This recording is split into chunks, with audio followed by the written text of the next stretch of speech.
Hello, welcome, नमस्कार, आदाब, सत श्री अकाल. कसे आहात तुम्ही? तर बघा मित्रांनो, शेवटच्या लेक्चरला आपण सुरुवात केला होता चॅप्टर ॲनिमल क्लासिफिकेशन. आणि ह्या चॅप्टरच्या पहिल्याच लेक्चरला आपण काय शिकलो?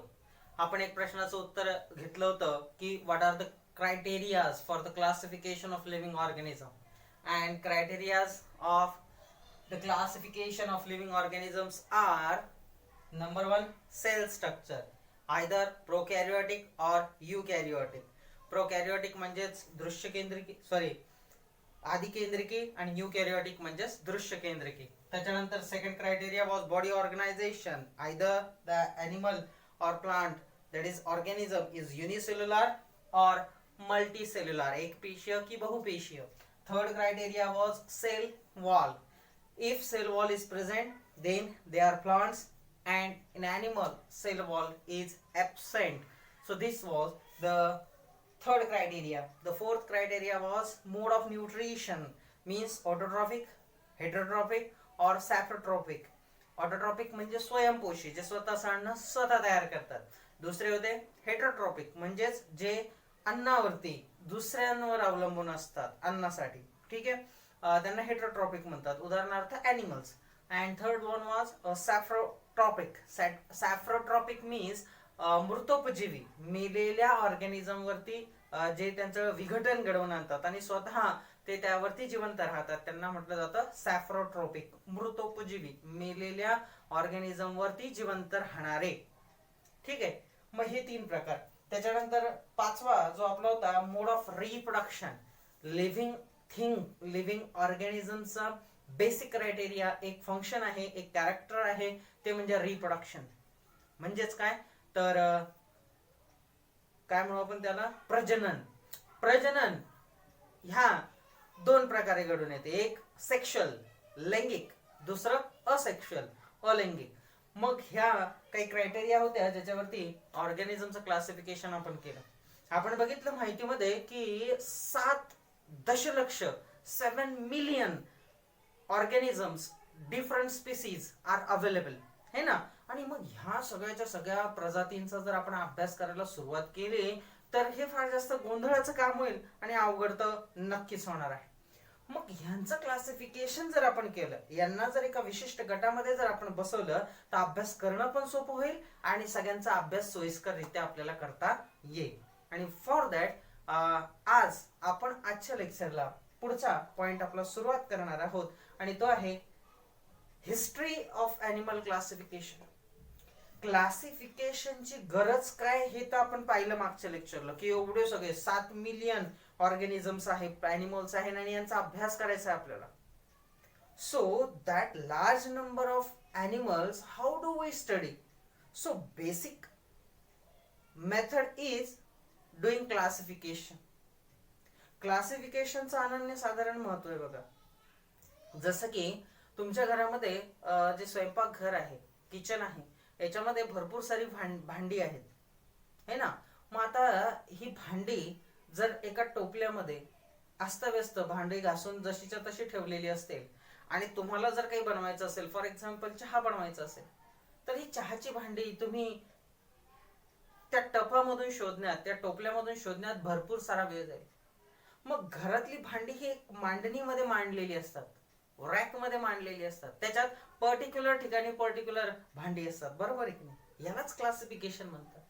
क्लासिफिकेशनचा फायदा असा आहे आपल्याला की आपल्याला त्वरित जे पाहिजे ते मिळतं, त्वरित ज्या अभ्यास करायचा आहे ज्या ॲनिमलचा तो मिळतो. जसं भांड्यांच्या रॅक मध्ये आपल्याला भांडी, ताट, ग्लास, कप्स, नाही का, जे हवं ते एका विशिष्ट जागेवरती असतं, तिथंच ते आपल्याला मिळतं जर तुम्ही मांडणी व्यवस्थित लावत असाल तर. सांगायचं तात्पर्य हे ॲनिमल क्लासिफिकेशन हे सुद्धा प्रचंड लाभदायक आहे. मग हे करण्यासाठी माणसाने कधीपासून सुरुवात केली याची थोडीशी हिस्ट्री आपल्याकडे आहे. हिस्ट्री ऑफ ॲनिमल क्लासिफिकेशन, कधीपासून हे ॲनिमलचं क्लासिफिकेशन सुरू झालं. ठीक आहे, तर बघा तुमच्या स्क्रीनवरती history of animal classification. Time to time, different scientists have tried to closely classify the animals. Greek philosopher Aristotle was the first to perform the animal classification. Aristotle classified the animals according to the criteria like body size, habits, and habitats. Further, as per a new development in the science, reference were changed and thereby the criteria of animal classification too. Classification proposed by the Aristotle is known as artificial method. Besides Aristotle, artificial method of classification was followed by Theophrastus, then Pliny, John Ray, Linnaeus, etc. Later on, natural system of classification was followed. Natural system of classification was based on the various criteria like body organization, types of the cell, chromosomes, biochemical properties, etc. By the time system of the classification based on evolution was also brought into the practice, it was used by the Dobzhansky and Mayer. Recently, Carl Woese has also proposed the animal classification. बघा मित्रांनो, animal क्लासिफिकेशनची सुरुवात खूप वर्षांपूर्वीच झाली. Greek philosopher म्हणजेच Greek राज्यांचे, Greek देशाचे जे तत्वज्ञ होते त्यांचं नाव होतं ॲरिस्टॉटल. या ॲरिस्टॉटलने सगळ्यात पहिले ॲनिमल क्लासिफिकेशन मांडलं. त्यांना बायोलॉजीचं जनक सुद्धा म्हटलं जातं, झुलॉजीचा जनक सुद्धा म्हटलं जातं. मग ह्यांनी कोणत्या क्रायटेरिया ठेवले? तर यांनी क्रायटेरिया ठेवले हॅबिट अँड हॅबिटॅट, म्हणजे ते कुठे राहतात आणि ते कोणत्या प्रकारचा अन्न पदार्थ खातात, हे ना, म्हणजे त्यांच्या जीवनशैलीवरती यांनी सगळ्यात पहिले क्लासिफिकेशन केलं, ज्यांचं नाव होतं ॲरिस्टॉटल. ॲरिस्टॉटलनी जे काही क्लासिफिकेशन मांडलं ते फक्त खाण्यापिण्याच्या, राहण्याच्या इतर पद्धतींवर अवलंबून होतं. काळाच्या ओघामध्ये सायन्स प्रोग्रेसिव्ह आहे, सायन्समध्ये बदल झालं आणि ह्याच क्रायटेरिया सुद्धा बदलण्यात आले आणि मग नंतर दुसरं क्लासिफिकेशन आलं. परंतु हे जे ॲरिस्टॉटलने मांडलेलं क्लासिफिकेशन होतं हे इतर बऱ्याच जणांनी सुद्धा याला फॉलो केलं, इतर बऱ्याच जणांनी सुद्धा हे मान्य केलं आणि त्यावरच आधारित त्यांनी सुद्धा क्लासिफिकेशन मांडलं. The classification of Aristotle was followed by the Theophrastus, then the Pliny, John Ray, Carl Linnaeus अशा सुद्धा शास्त्रज्ञांनी हे जे क्लासिफिकेशन आहे ते मान्य केलं होतं आणि ते सुद्धा ह्याच क्लासिफिकेशनला फॉलो करत होते, मानत होते, पुढं प्रोसीड करत होते. सांगायचं तात्पर्य हे की सुरुवात करणं अवघड असतं. Aristotle was the first philosopher who made the classification.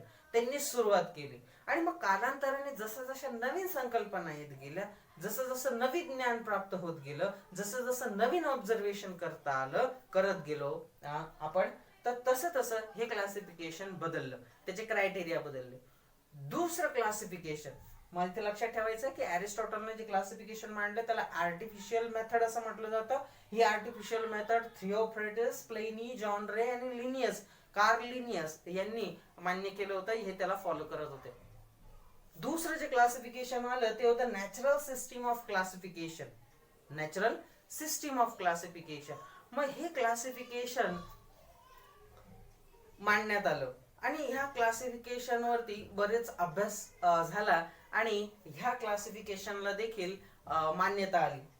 त्याच्यानंतर मात्र ह्या क्लासिफिकेशन नंतर क्लासिफिकेशन बेस्ड ऑन इव्होल्युशन, उत्क्रांतीवादावरती नवीन क्लासिफिकेशन मांडण्यात आलं.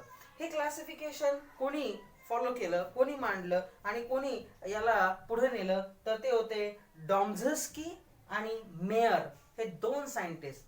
क्लासिफिकेशन बेस्ड ऑन इव्होल्युशन हे मांडलं किंवा पुढे नेलं डॉम्झस्की आणि मेयर ह्या सायंटिस्टने.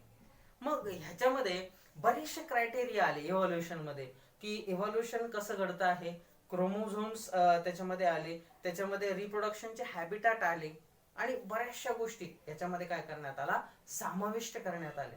मग हे होतं क्लासिफिकेशन. आणि नुकतंच एक अजून सायंटिस्ट ज्यांचं नाव आहे कार्ल वूज यांनी सुद्धा रिसेंटली नुकतंच त्यांचं ॲनिमल क्लासिफिकेशन मांडलं. So this is the history of animal classification.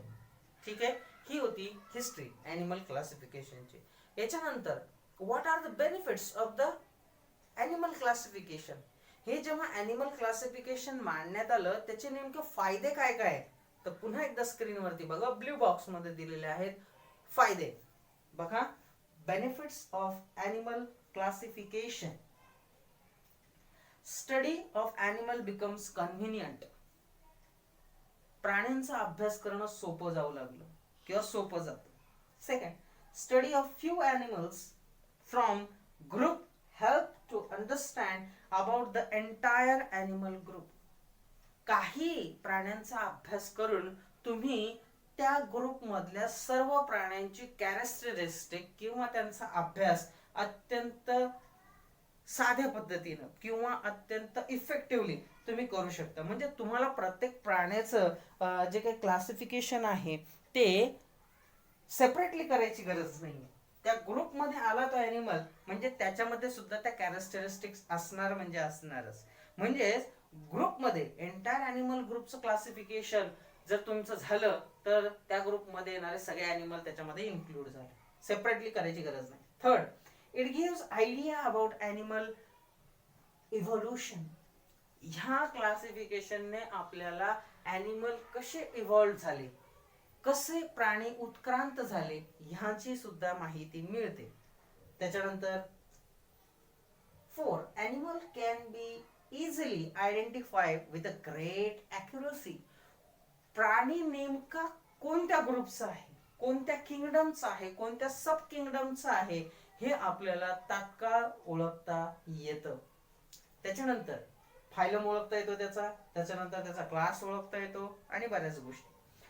Fifth, it helps to understand the relationship of animal with other living organism.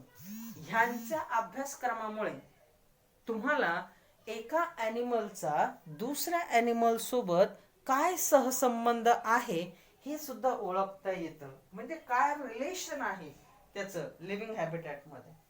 Sixth, it helps to understand the habitat of each animal and its exact role in nature.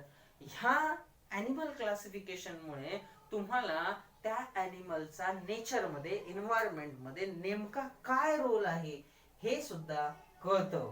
ठीक आहे, म्हणजेच तो producer आहे, consumer आहे, apex consumer आहे, carnivorous आहे की तो ओमनिवोरस आहे, सगळ्या गोष्टींची माहिती तुम्हाला मिळते. त्याच्यानंतर 7, it helps to understand various adaptation shown by the animal. प्राण्यांनी इव्हॉल्व होत असताना, उत्क्रांत होत असताना स्वतःमध्ये कोणकोणते बदल घडवून आणले हे सुद्धा अभ्यास करणं आपल्याला सोयीस्कर होतं. ह्या सुद्धा गोष्टी आपल्याला लगेच चटकन लक्षात येतात. तर बघा, ॲनिमल क्लासिफिकेशनचे एवढे सगळे महत्त्वपूर्ण फायदे आपल्याला मिळतात. म्हणूनच हे क्लासिफिकेशन अत्यावश्यक आहे. आता हे जर क्लासिफिकेशन आपण केलं तर आपला वेळ वाचतो, आपली ऊर्जा वाचते आणि आपल्याला लक्षात ठेवणं सोपं जातं. म्हणजे जो किचकटपणा आहे हे ना, तो सुद्धा काय होतो, कमी होऊन जातो. आणि ह्या एकत्रित फायद्यामुळे आपल्याला ॲनिमल क्लासिफिकेशन फायदेशीर ठरतं. तसंच आपल्याला ॲनिमलची इत्थंभूत माहिती, तो कुठल्या क्लासचा, कुठल्या ग्रुपचा, कुठल्या सब ग्रुपचा, कोणत्या किंगडमचा, सब किंगडमचा, त्याच्या कॅरेक्टरिस्टिक काय आहे, त्याचं लिव्हिंग हॅबिटॅट काय आहे, त्याने कोणकोणते अडॅप्टेशन केलेले आहे ड्युरिंग द इव्हॅल्युएशन, ह्या सगळ्या गोष्टींची माहिती आपल्याला ह्यातून मिळते.